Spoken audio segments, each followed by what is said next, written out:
Hello, my name is Jonathan Carpel, and thanks for joining me as we have a discussion on a relatively unknown federal act called the Foreign Corrupt Practices Act.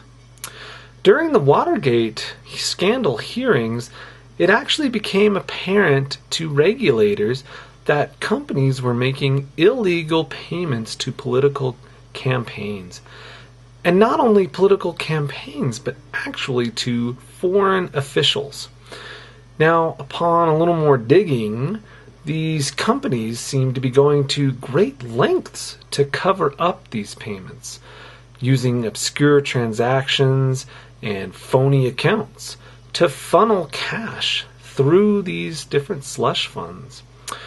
After the hearings concluded, companies were asked to actually voluntarily declare all these illegal payments that they have had on their books.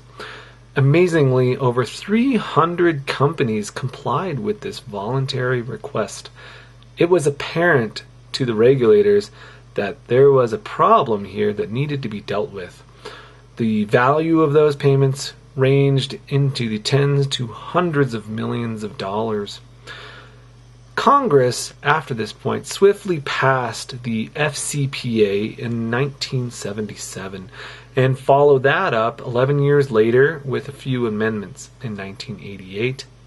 The task of this law was to try to curtail these illegal payments to foreign contacts, mainly bribery, and also at the same time try to make it harder for companies to hide these transactions on their books.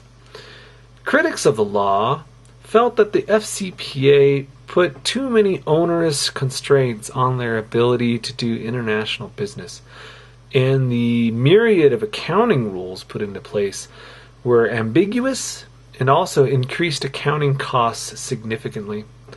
On the other hand, supporters felt the FCPA would have a good effect on business by simply getting rid of these grease payments. Although the later amendments in 1988 actually allowed some types of grease payments to continue. It is clear from enforcement actions taken by the Department of Justice and the Securities Exchange Commission that these grease payments are still alive and well in the business world today. So far in 2014, there have been 5 enforcement actions taken against companies, and last year, 2013, there were 8 actions. And these weren't against obscure companies, but really well-known ones. Most of these actions resulted in millions of dollars being paid by the companies and having these payments come clean on their books, essentially. So, in conclusion, the FCPA has been a really good attempt at leveling the playing field in the business world by not allowing companies to use slush funds to procure business with foreign contacts.